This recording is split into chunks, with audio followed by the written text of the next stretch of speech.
Hi guys, welcome back to the channel, which is Diamond Paintings with Mike, and today we're going to be basically hello. We're going to be, things just move and I'm not even touching them. We're going to be basically working just down to this line here today, and I found my chunky pen. I've been looking everywhere for this, and yes, we're going to do down to there today for session 3, and then it just leaves the bottom end for session 4. So yeah, let's get going. So this is mainly consists of blue and light blue, but oh my god, what a night it was last night. Wow. So I'm gonna go over what happened last night, and then obviously I'm just gonna tighten that bezel up a bit, and then I love working with these pens. It actually feels like you're gripping a pen. Them plastic ones are crap, in my opinion. But yeah, do get these. You get yourself a little light switch and all sorts. But yeah, it was. So where did we get up to? So I had dinner about 7:30 last night. So I'm talking about last night first because I feel like I need to discuss this. It's on my mind. And yeah, got to 7:30, and obviously Sunday is my utility day, which is where I, hoover, feather duster, do all the duvet sheets, all the hoovering, that sort of thing. Clean all the bathroom floor, kitchen floor, top and towel, making sure it's all lovely and clean. And it got to, I was just about to do the oven, and before I did that, I put my fan on that I got from one of the newsagents on. And this fan, I've had constant problems with it since it came. And basically, one of the springs that holds the thing that goes round that makes the cold air fell off. And I found it the other day and I put it back on, and this spring holds the blade onto the fan. And what colour is that? Is that 4? Okay. And yeah, so put that on, and I thought, great, I don't have to use the big fan anymore because it gets in the way.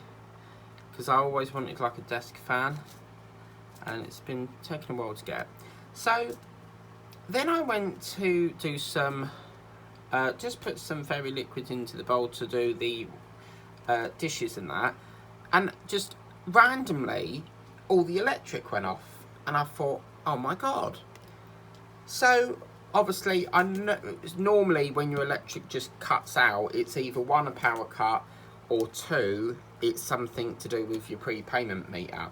If you're on a prepayment meter and you run out of credit, all your electric will just go off until obviously you top it up. And I knew it weren't the meter because my electric meter is on a direct debit, so I don't have to worry about topping it up and that sort of thing. So I knew it weren't that, and I checked my phone to see if there was like a power cut in the area, and it weren't that.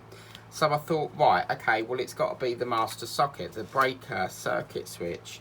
So obviously in every household you'll get a big box that's normally, if it ain't in the cupboard where it's normally located next to the gas meter, or normally in the same place as the gas meter. And I checked the circuit box, which is sometimes called a breaker. Basically it controls the circuit within your house, so all the sockets, all the electric light switches and all that, it controls all of that. And I lifted the lid up, and I could see that the socket switch went down. So I'm thinking, right, okay, so something's obviously tripped the socket, because obviously when there's an electrical technical problem, the whole of the electric will go off. So I flicked on the, done the test, pressed the test button, and the test button will, if you push it, it will shut all the electric off to tell you that the breaker is working. And normally when there's an electrical fault, the breaker will kick in and it will it will cut all the electric off as a safety precaution. So I put the socket back on, it tripped it, so I flipped that switch back up and it went off again. And I'm thinking, okay, what's going on here? So the only thing I can think of is perhaps I had too many items plugged in at one time. You know, perhaps because I do have 4 fans running a day. Even in the winter, I have them running all day and all night because I hate the heat. Even if it's freezing cold, I still have it. I just love that continuous supply of cold air. And yeah, that's the only thing I can think of. But then I thought, I bet you it's this new fan that I got. And it's never really worked properly since day one. But I've just been doing some tests, which I'll cover as we get further down the video. But I thought, oh, here we go, because it just seems strange. The minute I plug that in, all of a sudden we get a mechanical problem with, you know, all the electric goes off. What's that all about? So I thought, oh, here we go. And normally to reset the breaker, you just turn everything off, leave it for like 10 minutes, and then, you know, turn it back on again. And it kept tripping, and I thought, what do I do? You know, it's 9 o'clock at night. You know, I have to, you know, I need electric for like my phone for charging and that. So what do I do? So I thought, right, what I'll do is I'll turn off the master socket. I'll shut it down, and leave that off until the morning. So of course, I then had to make an emergency decision and had to go over to my relatives, stay there the night, and then obviously try and tackle this in the morning. And just hope that it was obviously just a power cut or something. I don't think it was a power cut because the other buildings had, you know, lights. So somewhere, I don't know the root cause of it, but something obviously tripped it, and still to now, I don't know what. And they often say, you know, to find out what the root cause of it is, you know, turn all the plugs off, take all the plugs out, you know, anything that's plugged in, take them all out, and just plug one in each time to see what is tripping it. Normally, if you plug a faulty item in and it trips the breaker, then it means that that item is the culprit, and that is what's causing the break.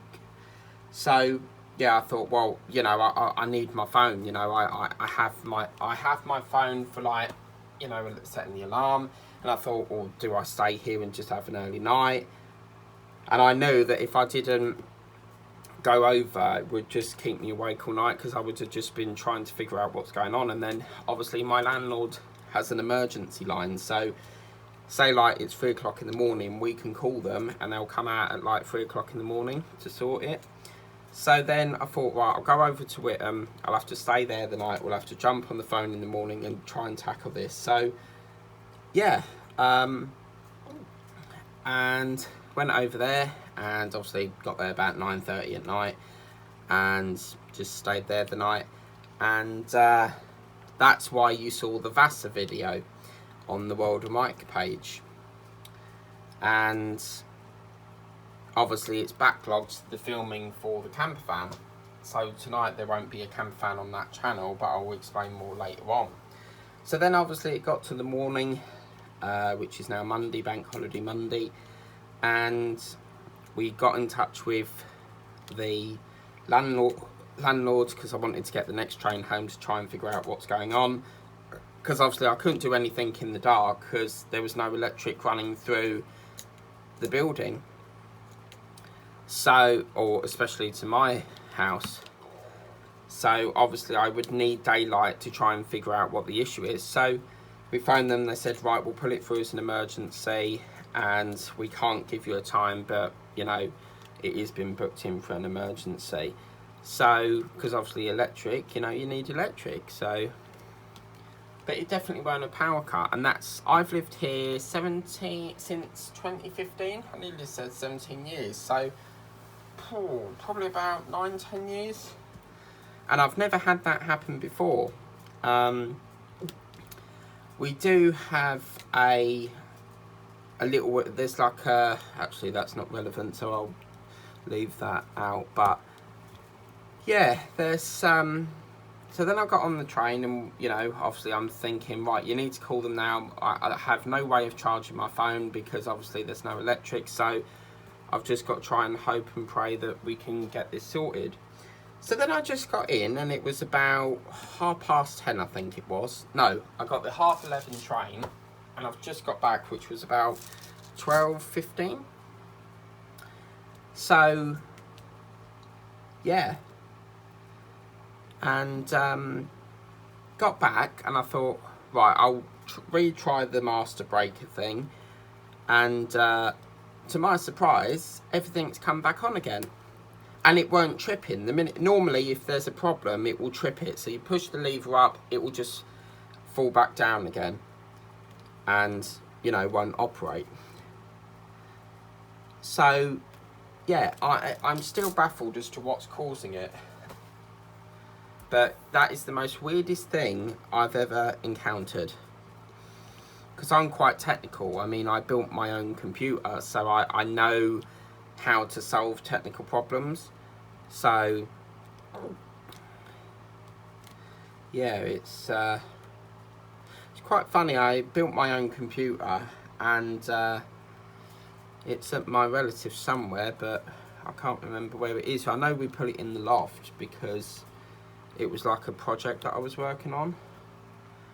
But yeah, so then I got back here and I thought, right, I can get on with things, but obviously I'm on edge because I'm thinking, you know, is it going to happen again? Are we going to have to call them out again? And I'm thinking, right, I spoke to my relative and she said, we'll leave it till 1 o'clock, just let things settle a bit and see what happens. So we're going to call them back at 1 o'clock and get their advice and say, look, we've got the electric, it's working again now, do you want to still come out and check it, pat test it, or what? Because I don't really want to get an engineer, because the electrician comes from London, don't ask me why, he just does. And we had a similar situation where they took out the, we had a boiler, but we had that emulsion tank, is it? You know, when, like, say like the boiler goes down, you can flick the switch on this tank and it will heat up water. It's basically an electric water tank, but it's a very expensive way of doing it. And my landlord had this idea of renewing it, because at the time, when they do their gas safety checks once a year, they found a fault with it and they said, right, this is, you know, dangerous, don't use it. So they went for a combi, which is basically a 2-in-1 boiler, so you don't have that emulsion heater thing, or emulsion, it's got a funny name, but could be pronouncing that wrong. So they took that away, and I had a similar incident where it tripped it, and I couldn't work out why it weren't turning on, and he came all the way and he goes, oh, it's because the switch is down, and I felt like a right idiot.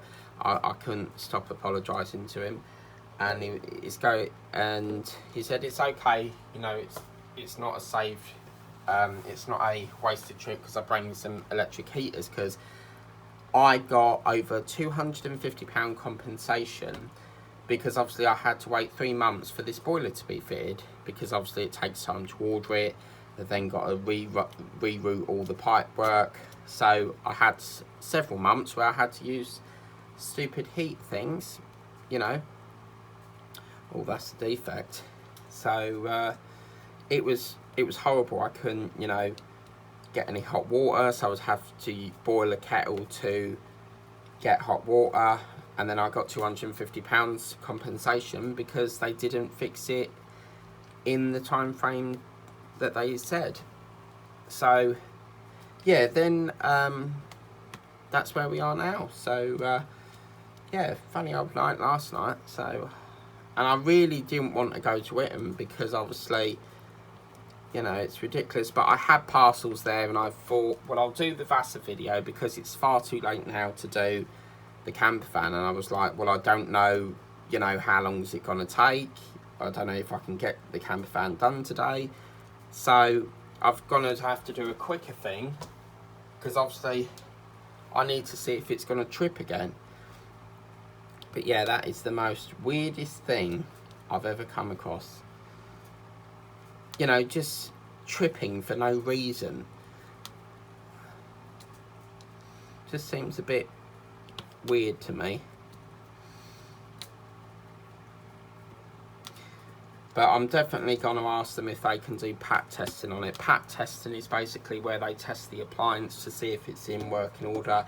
If it's getting old and it needs replacing, then they'll put a label on it going like in danger, don't use, that sort of thing. So they often do pat testing a lot in workplaces. Like some companies won't let you plug your, you know, your mobile phone in until it's been pat tested, because in case it, you know, it's too high in voltage and it blows their building up and stops all the electric.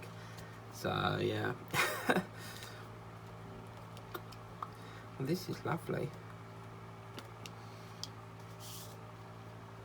So it will be slightly longer, this video, but at least we'll get most of it done, because I've actually bring over the wolf painting that I'm doing. I thought, well, I'm never going to get this finished because they're always there. It's very, very difficult to film because obviously I live over here.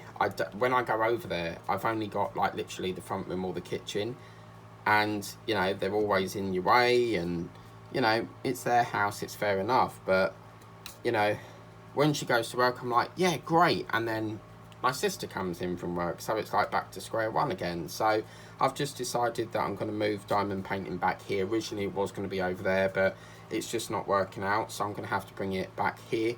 So yeah, unfortunately.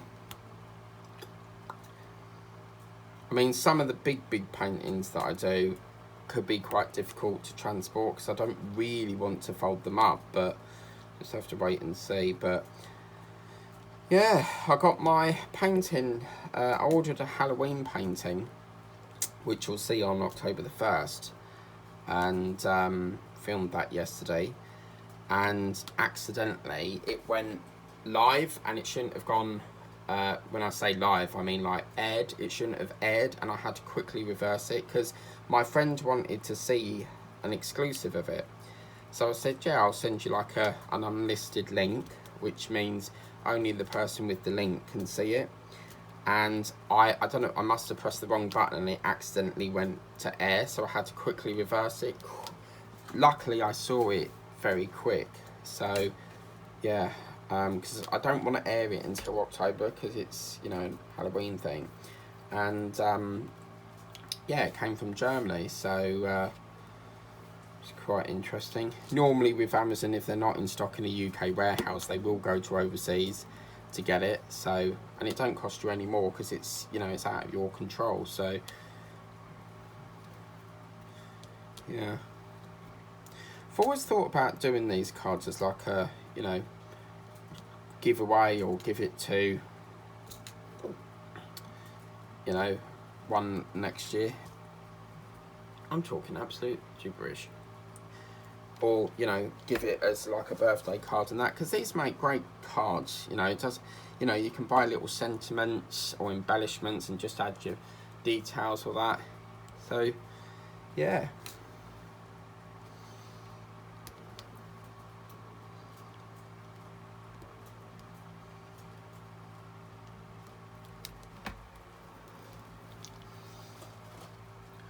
it's lovely to be working with this pen again.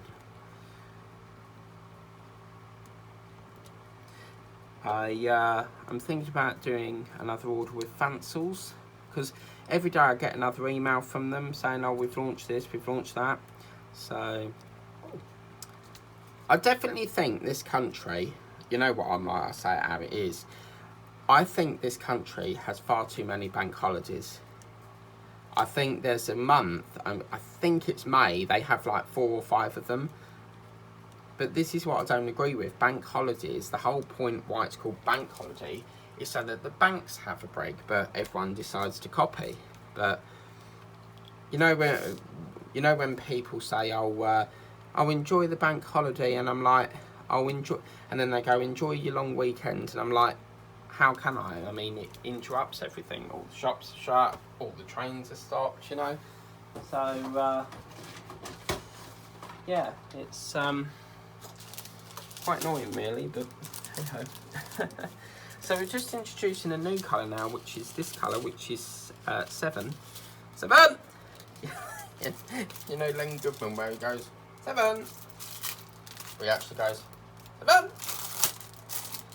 But yeah, it's going to be a busy week.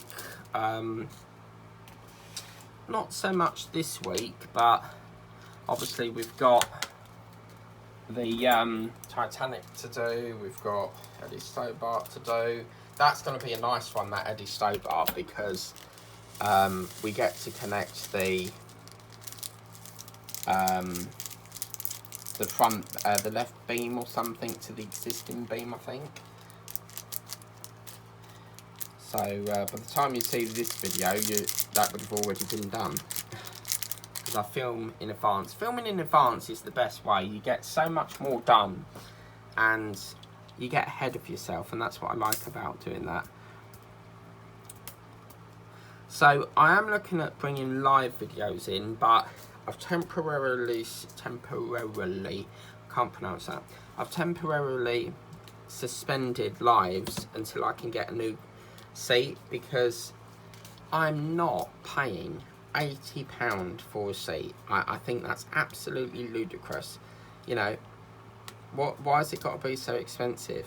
Pish posh, seat is a seat. So when the price is right, I don't really want to go higher than 20. Maximum I would go to would be probably about 50 at the max. But yeah, until I can get a seat that is, I'd love to get that leather one. I got a lovely chair from Germany. Again, it was shipped on Amazon and came from Germany, and it was 44 quid, and oh, it was lovely.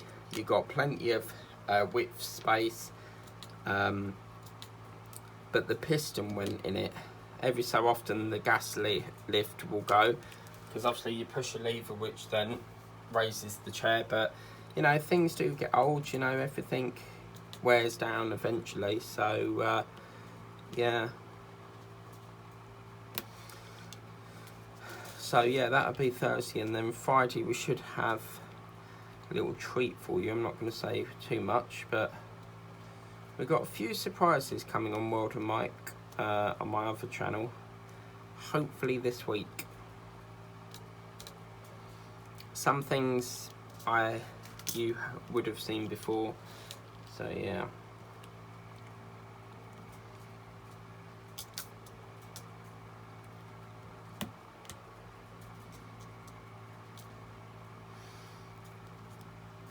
It's lovely colours this, isn't it? And I love the way they put like flicks of orange just to break that colour up a bit. So now I sort of understand why you get random colours. It's to break the colour up a bit so it don't look too solid. And then yesterday I was watching Crafters TV. So basically they do, it's basically like a craft channel, but it's, the company is basically owned by Sarah Davies, who was a dragon on Dragon's Den. And it's basically like, you know, launching new products, making cards, and they put the prices on the screen, so if you want to order it you can. And it's basically like a crafting show that happens, I think, every Tuesday and Thursday, I think they said. So yeah, I'm always looking for new ideas, new things and stuff. So yeah, it's pretty good.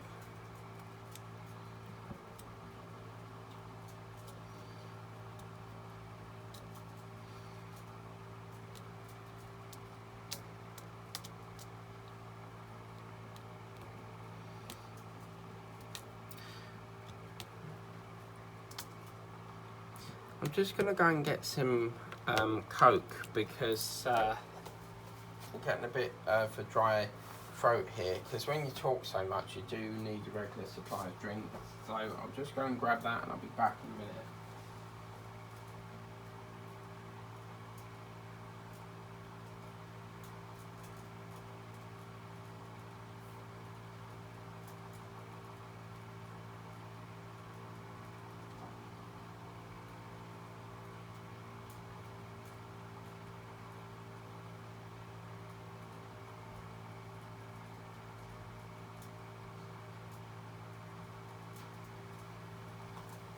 Okay, sorry about that, guys.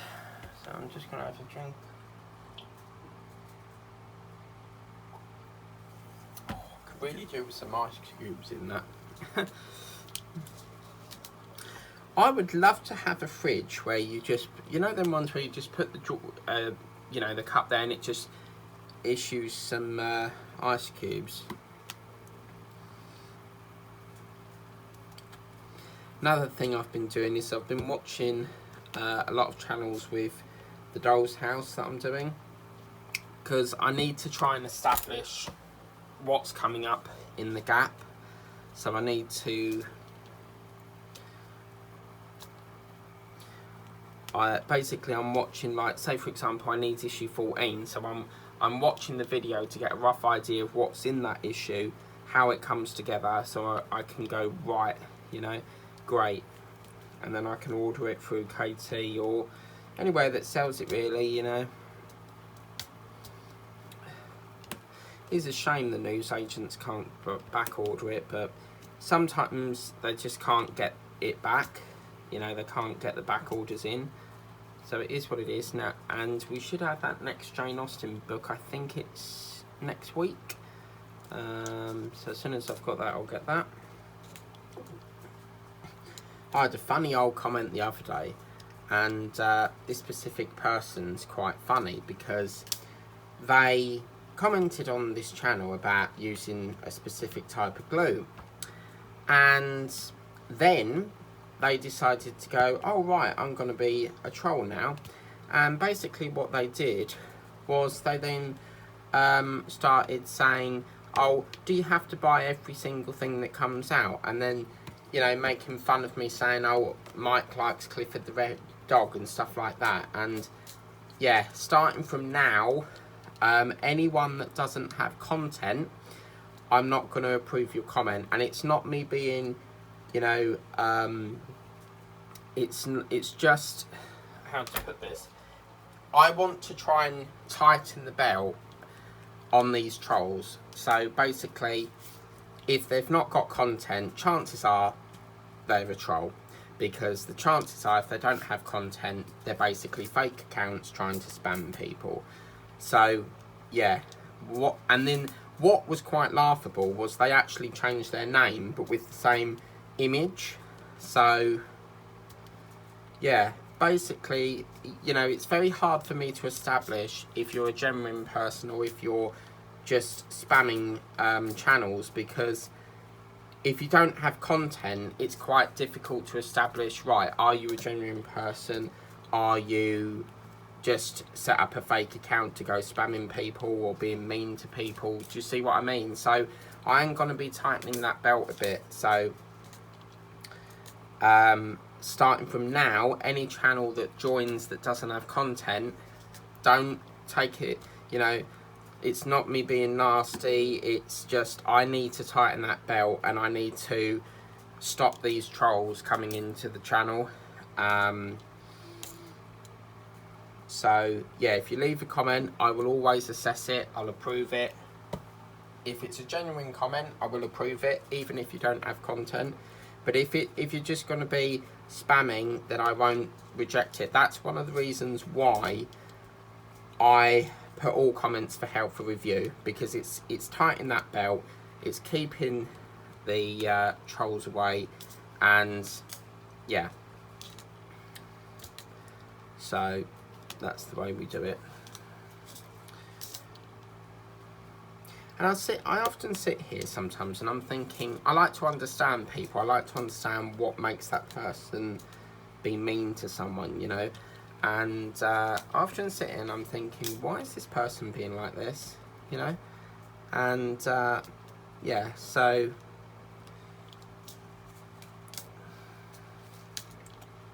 I can't understand why you would just make fun of someone for no reason. Do you see what I mean? So yeah, I think by doing that, it tightens the belt, and yeah. And this is what I think YouTube needs to crack down on. But, you know, we can only report the comments. It's like these links that are going around at the moment. They keep sending poxy links. And you know, they have this report button where you report the comment if it goes against guidelines or whatever it is that they've got.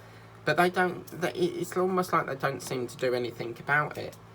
You know, you're forever reporting these spam comments, but they don't do nothing about it. And this is what's annoying. Because it's just, you know, you would think that they would sort it out, but they don't. So, because it's not done by a robot. When you report a comment, it's basically done by humans. So they'll get that report and they'll check it against the community guidelines. If it goes against them community guidelines, they will remove it. But if not, then they won't. So, yeah, as I said, I will assess feel free to comment, and I will assess each comment, and then if I think, yeah, that's okay, I'll approve it. If I think no, then I won't report, then I know I won't, can't get it out, I won't approve it. And obviously if it's a mean, you know, if it's a spam comment or sending stupid links, then I'll just keep reporting that, because, you know, it's stupid really. But anyway, we're not here to talk about that. We're here to do this lovely painting, which is progressing very nicely indeed. I have brang, as I said earlier on in the video, I have brang another video, and yeah, I've got it all gone back to front. I have brang there's another painting I brang over, so in a way I'm quite glad I went last night, because I had a few packages I needed to get collected. And with the Vasa, the reason why I've not done that yet is because I just feel that there's too much on the schedule, and I feel that there's too many projects I'm working on at the moment. So what I've started to do now is I've started to buy subscriptions, you know, buy build-ups, and then just hold them off for like until I've got all the packs, and then start rolling them out individually. And I've already filmed up to pack, I think it's pack 7 of the Vasa. So got pack 9 yesterday, so it's pretty good. But I'm getting a bit annoyed with it, because they charge like £80 a month, and the pack 9, it just feels like there's nothing there. There was all these little tiny bits, and I'm thinking, how the hell do you get away with charging £80 for that? I mean, the wood, what, 10 quid if that? The metal parts maybe 17, 15, you know? I don't know how the hell they get away with charging so much money.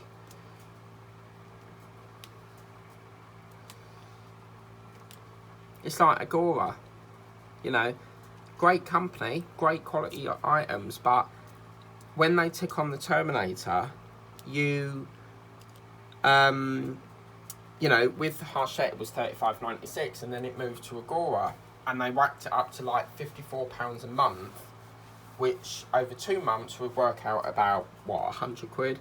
And then the same again with, you know, if you go for the 12 months, it's £100. And I'm thinking, why is this so expensive? One, are you sharing the license fee? 2, you know, what I'm trying to establish is, how are they selling it for such an extortionate amount of money when it was only worth $9.99 a part? But then you've got to realise that in the boxes you get a lot more parts than you did with Hachette. So that's where your money are. And I really do urge you to, you know, if you like the build, subscribe to them and get the build. They've got lots of people are saying it's Optimus Prime coming. To be fair with you, I'd love to do that, but I have to bite my tongue on it. Basically, I would love to do it, but I can't keep buying all these things, you know, when I've still got projects that need more attention, you know.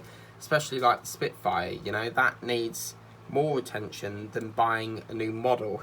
And this is the thing, like, you know, I keep subbing to new collections when I need to focus on the ones that, you know, need attention, like the Spitfire, the Root Master, you know. There's no point me spending that budget on a new project when I need to continue trying to rescue the Spitfire, because the Spitfire, it's in a terrible condition. We've had a lot of problems with that, with the gas not work, you know, the gas lift, you know, the rods that articulate the plane. Lots of people have just gave up with it, but for me, I see it as like a restoration project. I love it when there's a problem, because I like to work out how do I fix that problem, you know. But it's just because of the way we've had like parts that need replacing, it is really, really difficult as the build goes on.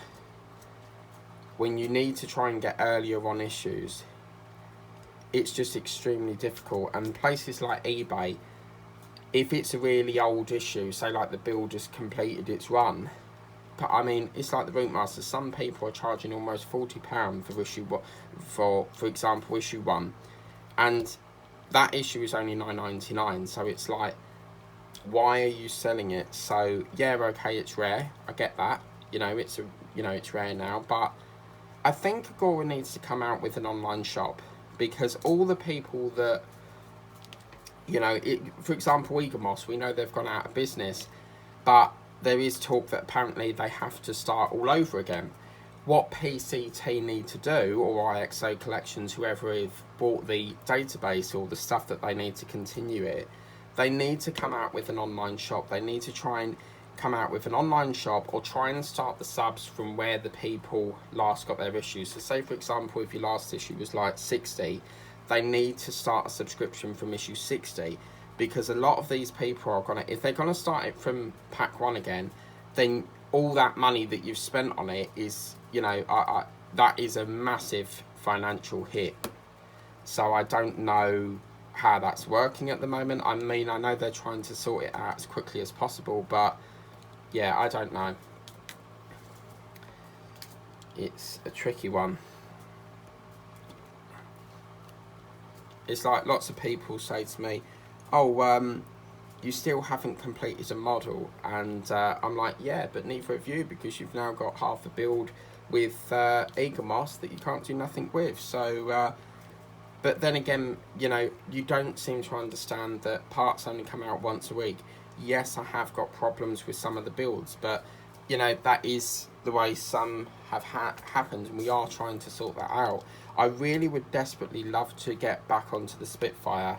The last couple of issues I did was the Tau, and yeah, I don't want to do any more of the back end. I want to try and get some of the front end done, because that's our main issue. So it's just trying to search for the issue. I mean, I can get some of them, but again, people are charging ridiculous amounts of money, and I'm not prepared to pay that. You know, as far as I'm concerned, it's like the other day, I think I asked my friend, or I saw it in a Facebook group, and he wanted, like, I think it was like £14, and I thought, okay, right. And then another issue was like £40, and I'm like, but the issue, and he sent me an offer, and I declined it, and there's a comments box where you can put in the comment. Well, I think it was on eBay, but you can put it in the comment, and you can put a comment why you refused it. And I said, the issue price is £9.99, not £40, declined. Because I think, to be fair with you, some sellers are greedy. You know, you're not going to get the amount you paid out for. So if you sell, say like you sell your DeLorean, you want all the money that's like, I don't know, £1,000 build, for example. If you list that for £1,000, there's no way you're going to get £1,000 on it. It doesn't work like that. So I think a lot of builders build these things in the hope that years to come they'll get like all this money for it, and it really doesn't work like that. So, but yeah, it's just seeing the Spitfire how it is. I just wish and pray that I could get the parts for it. I don't really understand how it got to that condition. I don't understand how the gap formed. There's obviously a reason why I had to replace it, and I think vaguely it was something to do with the engine. Something went wrong with the engine, and ever since then it's been shelved. But you know, it's just a case of looking at the magazines, going, right, what one needs replacing, you know, and just go from there really. But I'd love to get the Routemaster finished. I've got one of the skins on it because I've completely took it off camera now, because for me that bus is a restoration project. You'll have to excuse me because I'm talking as if I'm talking on the other channel, and I'm not. So you guys are probably like, what the hell is he on about? But it's basically a part work. So if you look at like Harshett Part Works or Gore Models or Eagle Moss, you'll see what I mean. So we're just coming up to the last line on this session here. It's been a lovely session. Can't wait to see. Once you see the next painting I'm working on, oh man, it's so lovely. Whoops, that one. You shouldn't really drag it, but I do.